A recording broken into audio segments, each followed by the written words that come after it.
Welcome dear student. In today's class, myself B.D. Wankhede.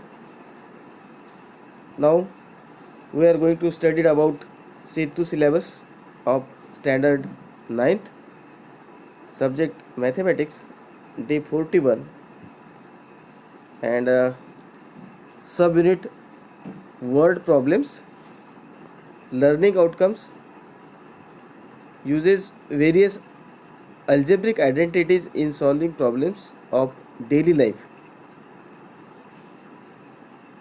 Uses various algebraic identities in solving problems of daily life.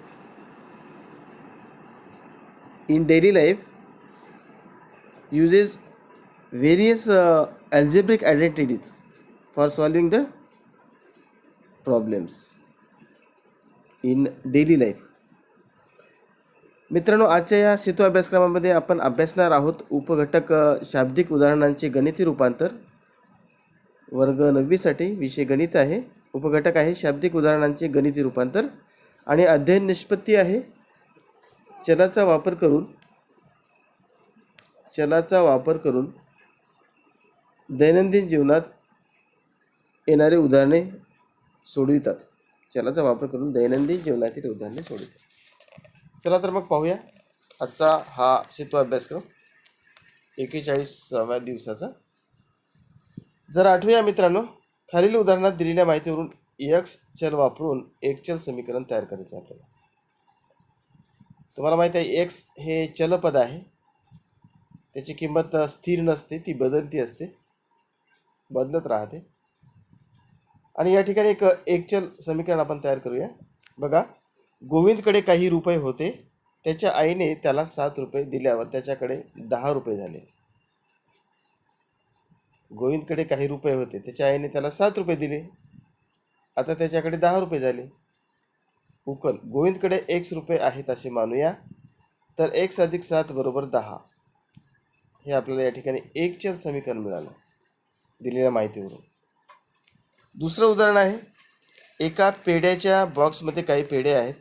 प्रत्येकाला 2 पेढे याप्रमाणे वाटल्यास ते 20 मुलांना पुरतात. प्रत्येकाला 2 पेढे याप्रमाणे वाटल्यास ते किती मुलांना पुरतात? 20 मुलांना पुरतात. तर पेढ्याच्या बॉक्समध्ये x पेढे आहेत असं मानूया, तर x/2 बरोबर 20 किती मुलांना पुरतात? ते 20 मुलांना पुरतात. किती वाटले? तर 2. प्रत्येकी 2 जर दिले म्हणजेच x/2 म्हणजेच x/2 बरोबर 20 असं एक समीकरण आपल्याला या ठिकाणी मिळालं मित्रांनो. हरबाकडे काही मेंढ्या होत्या. बाजारात त्यातील 34 मेंढ्या विकल्यानंतर 176 मेंढ्या शिल्लक राहिल्या. तर उकल, हरबाकडे x मेंढ्या होत्या असे मानूया. x मधून किती विकल्या? 34 मेंढ्या विकल्या, तर किती उरल्या? 176. म्हणून x - 34 बरोबर 176.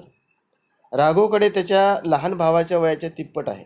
राघवचे वय त्याच्या लहान भावाच्या वयाच्या तिप्पट आहे. दोघांचे मिळून वय 8 वर्षे आहे. राघवच्या लहान भावाचे वय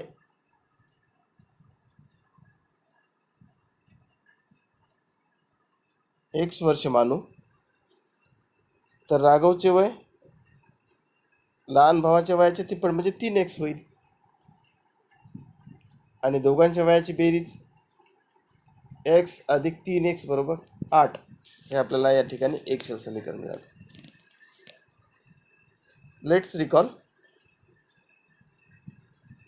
frame the equation by using the variable x from the given information. आपल्याला दिलेल्या माहितीवरून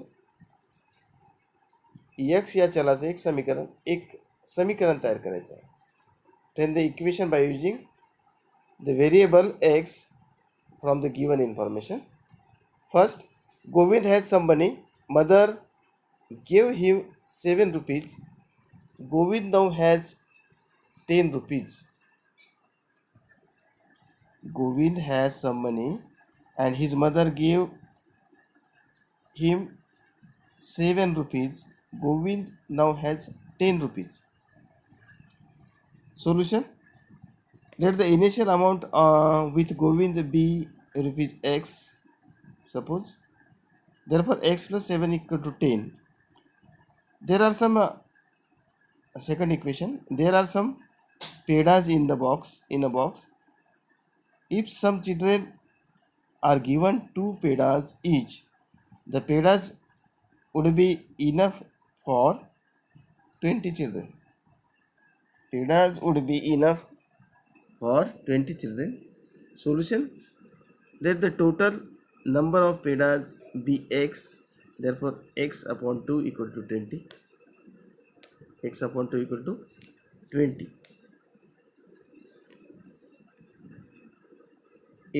Problems third. Problem number 3. Harba owns some sheep. After selling 34 of them in the market, he still has 176 sheep. Harba owns some sheep. After selling 34 of them in the market, he still has 176. Solution: let Harba has x sheep. Let Harba has x sheep. हरबाकडे x मेंढ्या आहेत असं म्हणूया आपण. X minus 34 equal to 176 is the equation. Number 4. Raghav's age in 3 times that of his younger brother. Sum of their ages is 8 years. Let's suppose the Raghav's younger brother is x years old. समजा राघवच्या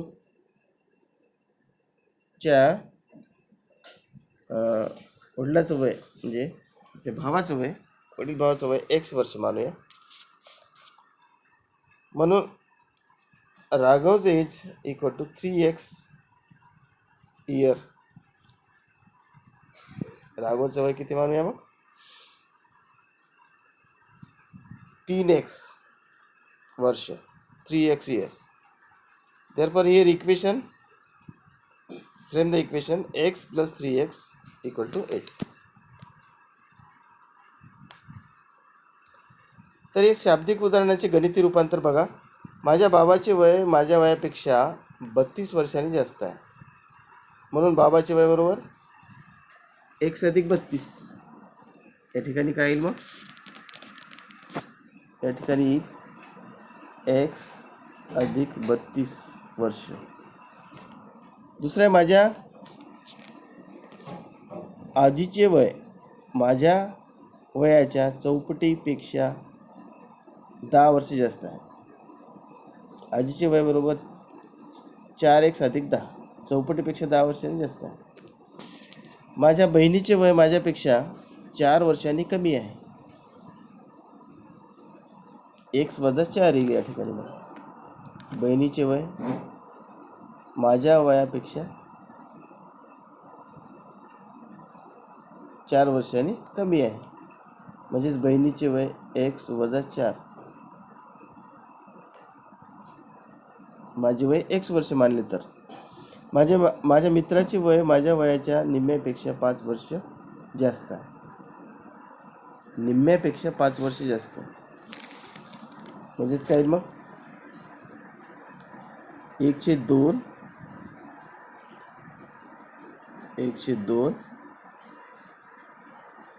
कंसामध्ये x अधिक 5, निम्म्यापेक्षा 5 वर्ष जास्त आहे. माझ्या आईचे वय माझ्या वयाच्या तिप्पट आहे. म्हणजे आईचे वय काय येईल मग 3x. अशा प्रकारे या ठिकाणी आपल्याला हे शाब्दिक उदाहरणाचे गणिती रूपांतर करता येते मित्रांनो.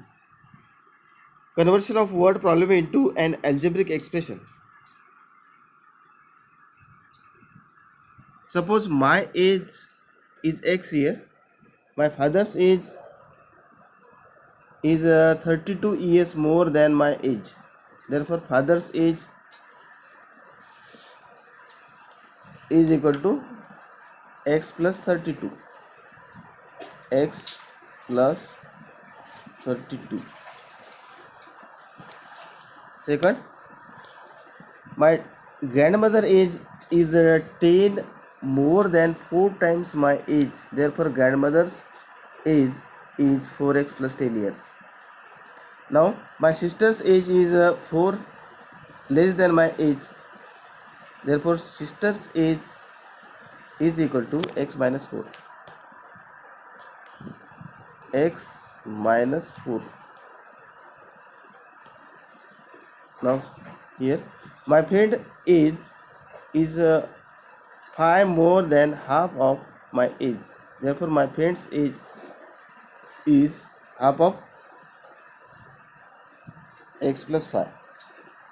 Half of x plus 5 in the bracket.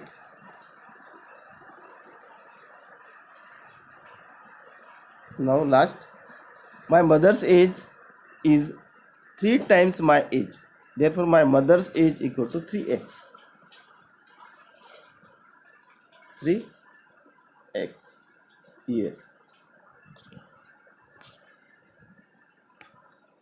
These are the conversion of word problems into an algebraic expression. स्वाध्याय, आईचे वय मुलाच्या वयापेक्षा 25 वर्षांनी जास्त आहे.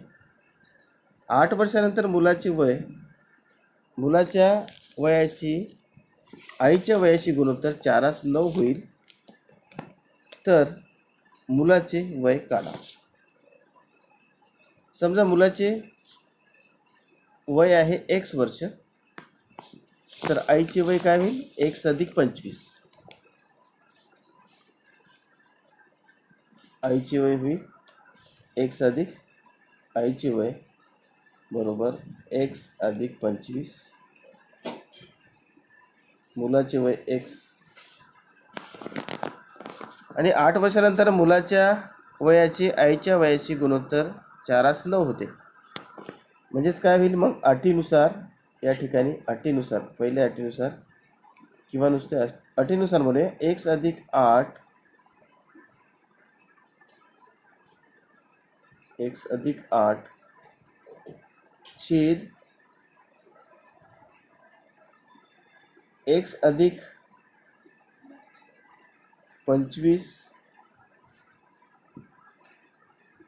याच्यामध्ये अधिक 8 मिळूया. 8 वर्षानंतर आहे ना, म्हणून बरोबर 4:9. बरोबर किती? 4:9. आता या ठिकाणी तिरपा गुणाकार करायचा आणि ही सोडवायचं. सोडवल्यानंतर आपल्याला मिळेल x बरोबर 12.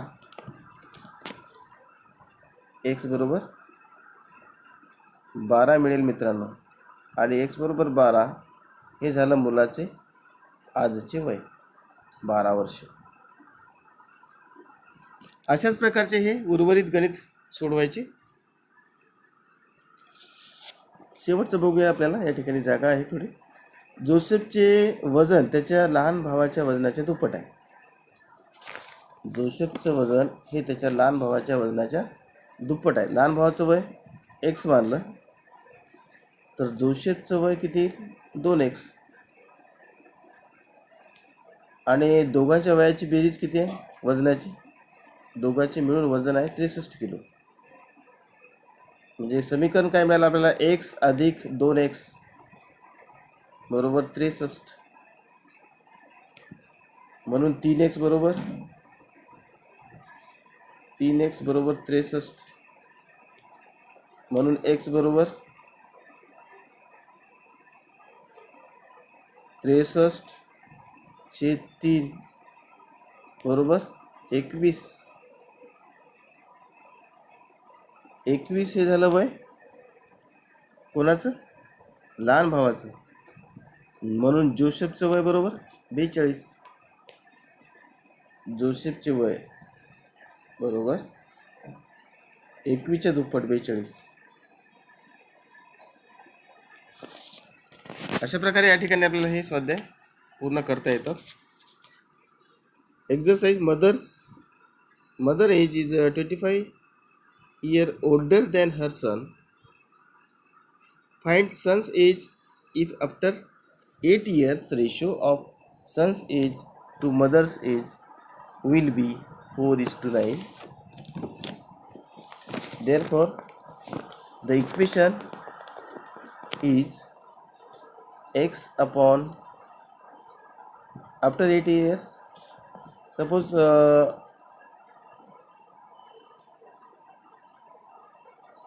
sons is equal to 8 x म्हणूया,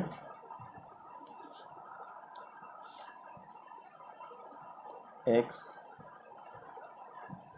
mother's age x plus 25 after 8 year mother's son's age is equal to x plus 8 and her ratio is ratio of the years x plus 25 plus 8 after 8 years equal to 4:9. Now multiply cross multiplication here, and after that we get the value of x equal to 12, value of x equal to 12 by solving this. Now the age of son equal to 12 years. Similarly we can solve this example, remaining example, by using equation. Now third is Joseph's weight is twice time the weight of his younger brother. Find Joseph's weight if sum of their weight is 63 years, 63 kg. Weight of Joseph equal to 2x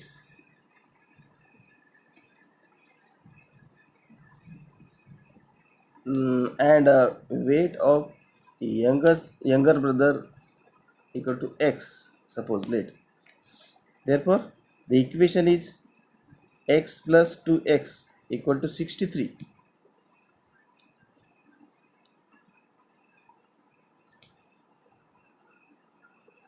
Three x equal to 63. Therefore x equal to 21. Weight of younger brother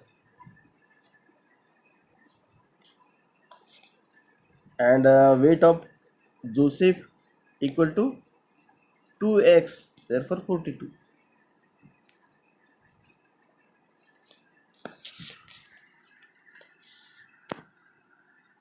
मित्रांनो, अशा प्रकारे आजचा हा सेतू अभ्यासक्रम या ठिकाणी संपलेला आहे. परत भेटूया उद्याच्या सत्रामध्ये. तोपर्यंत हा पूर्ण सिलेबस तुमच्या वहीमध्ये लिहून घ्या, स्वाध्याय पूर्ण करा आणि शेवटपर्यंत व्हिडिओ पाहिल्याबद्दल धन्यवाद. तुमच्या मित्रांना सांगा, शेअर करा, कमेंट करा आणि सबस्क्राईब जरूर करा.